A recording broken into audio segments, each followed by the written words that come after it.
Hello students, welcome back to my channel. कैसे हो आप सब? उम्मीद करती हूँ बेटा सभी अच्छे होंगे और अपना ख्याल भी रख रहे होंगे। तो चलिए बेटा, आज हम अपनी वर्कशीट नंबर 42 करेंगे। ठीक है, इसमें 6 to 8 क्लास के बच्चों के लिए है। 22 तारीख की आपकी ये वर्कशीट है। ठीक है, इंग्लिश मीडियम के लिए है बेटा, हिंदी मीडियम के लिए अलग से आएगी। और आज की जो आपकी वर्कशीट है बेटा, ये मैथ से रिलेटेड है। ठीक है, तो इसको हम अपने मैथ सब्जेक्ट की बोल सकते हैं। ओके, तो कुछ बच्चों का ये डाउट होता है, तो इसलिए मैंने आपको बता दिया। तो इसको आप मैथ की उसमें नोटबुक में कर सकते हो, नहीं तो आपकी एक जो पर्टिकुलर वर्कशीट की नोटबुक बनाई हुई है उसमें करो इसको। ओके, तो चलिए बेटा स्टार्ट करते हैं। और हाँ बेटा, कुछ बच्चों की क्वेरी रहती है, उनको नहीं पता चलता कि वीडियो का क्या आई है या नहीं, तो आप मेरे चैनल पर जाकर देख सकते हो बेटा। ठीक है, तो चैनल पर जाके देखोगे, वहाँ पर आपको प्ले लिस्ट के अंदर सब दिख जाएंगी। ठीक है, तो चलिए बेटा स्टार्ट करते हैं। आज की जो वर्कशीट है वो किस से रिलेटेड है? तो आज की वर्कशीट है आपकी मॉनसून से रिलेटेड।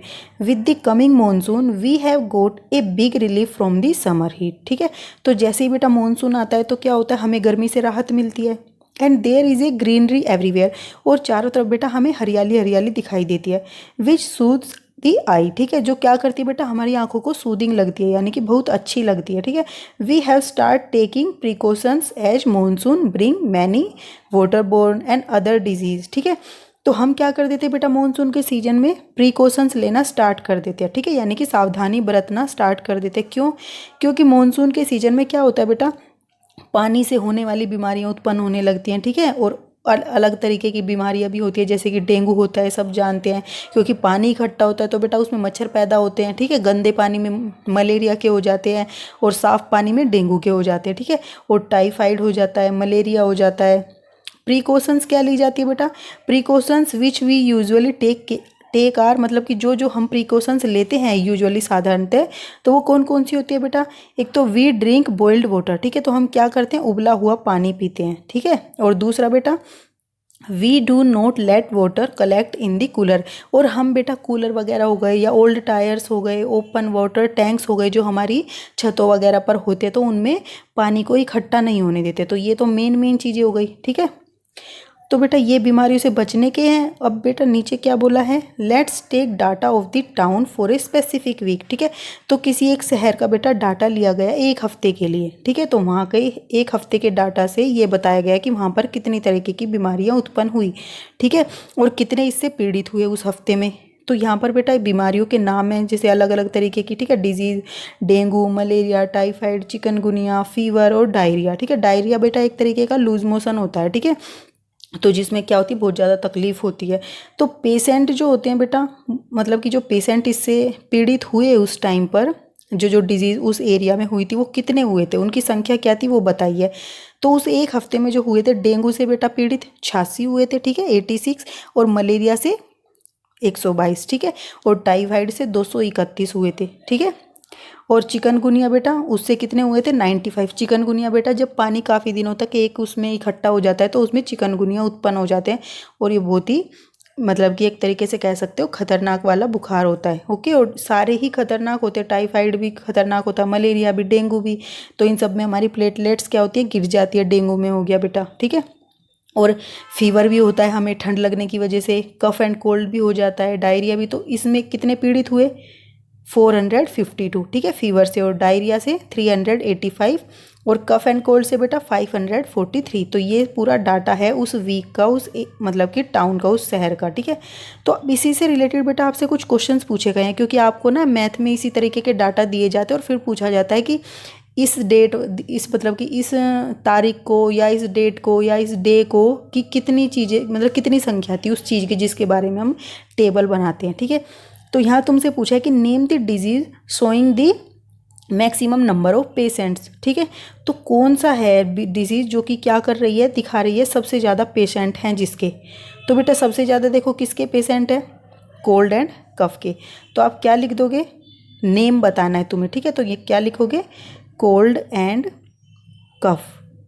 ठीक है, तो किसके हो गए सबसे ज़्यादा बेटा, कोल्ड एंड कफ के, यानी कि खांसी जुकाम इस टाइम पर सबसे ज़्यादा होता है। दूसरा क्वेश्चन क्या है बेटा, name the disease showing the least number of patient. तो बेटा ऐसी बीमारी जिसके बहुत ही कम पेशेंट हैं। ठीक है, तो सबसे कम पेशेंट बेटा किसके, देखो 2 ही डिजिट दिख रही हैं 2 नंबर की, तो इसमें ये वाला 86। ठीक है, तो ये किसकी है, डेंगू की। तो डेंगू से सबसे कम पीड़ित हुए हैं, तो उसका नाम लिख दोगे उस डिजीज़ का। ओके, स्पेलिंग आप यहाँ से देख लेना।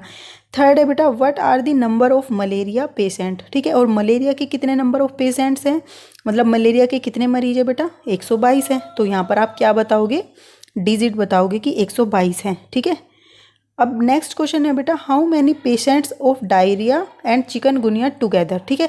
अब तुमसे पूछा है कि कितने नंबर ऑफ पेशेंट्स हैं डायरिया के और चिकनगुनिया के, यानी कि डायरिया जो हो गया, कहाँ है डायरिया, ये रहा, और चिकनगुनिया, इनके टोटल कितने पेशेंट होंगे। तो क्या बताओगे, इन दोनों का सम करोगे, ठीक है। इसमें क्या करोगे, 95 को 385 में ऐड कर दोगे, कितना आएगा बेटा, 5 5 10 आ गया, ठीक है। और यहाँ पर 8 8 16 17 और एक 18, ओके 1, तो यहाँ पर कितने आ गए बेटा, 480 आपके मतलब पेशेंट आ गए, ठीक है, डायरिया के और चिकनगुनिया के। अब नेक्स्ट है क्वेश्चन बेटा आपका what others precaution should we take during the monsoon season.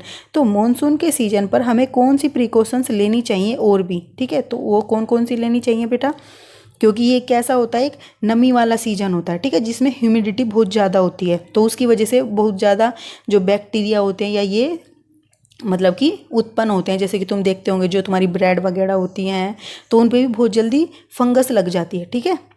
तो इन रेनी सीजन क्या लिखोगे बेटा, इसमें तुम इसमें से कुछ पॉइंट लिख सकते हो आप, मैं आपको इंपॉर्टेंट है देखो सभी को बीमारी से बचने के लिए भी, इसलिए मैंने काफ़ी सारे पॉइंट्स लिखे हैं, तो आप इनको समझ लो।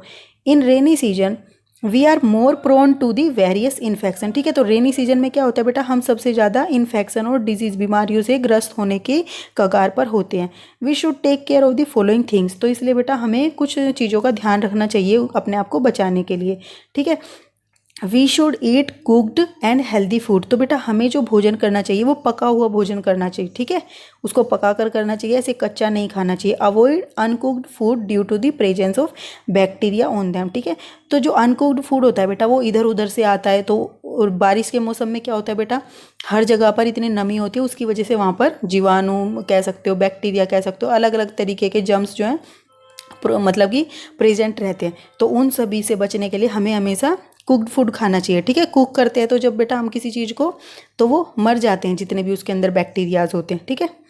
और दूसरा बेटा avoid taking stele food, stele food मतलब होता है बेटा कि बासी भोजन जो होता है, हमें वो खाने से बचना चाहिए, क्योंकि बासी और ठंडे भोजन में भी बहुत ज़्यादा जो मतलब कि ये इंसेक्ट्स वगैरह, क्या इंसेक्ट्स नहीं, ये मतलब बैक्टीरिया वगैरह क्या होते हैं, उत्पन्न हो जाते हैं, ओके।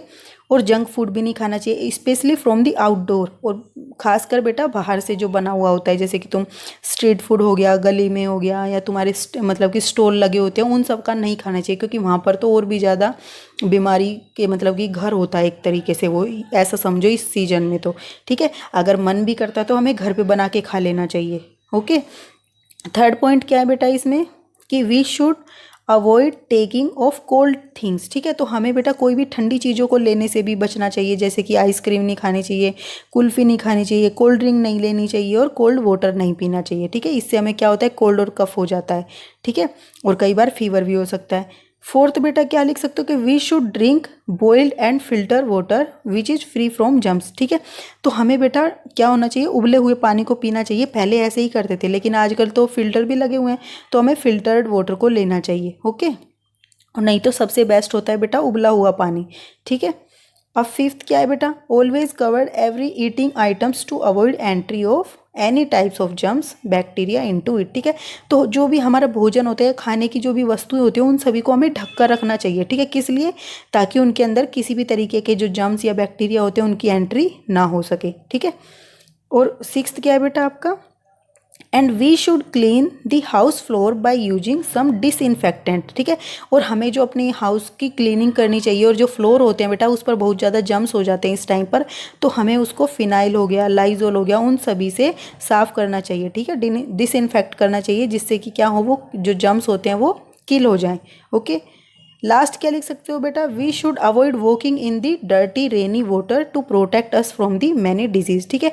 और हमें बेटा जो पानी भरा होता है इधर उधर वर्षा के टाइम पर, उसमें चलने से घूमने से बचना चाहिए, क्योंकि उसमें बहुत ज़्यादा कीटाणु होते हैं, ठीक है, जो कि क्या कर सकते हैं, हमें बीमार कर सकते हैं। ओके, तो आप ये कुछ भी पॉइंट जो भी आपको अच्छे लगे और समझ आए आप उनको लिख सकते हो। ओके, और इनको बेटा अपनी लाइफ में भी, डेली लाइफ में भी आपको ध्यान रखना है, ठीक है, यूज भी करना है और प्रिकॉशंस भी लेनी है, क्योंकि इस टाइम मॉनसून का ही सीजन चला हुआ है।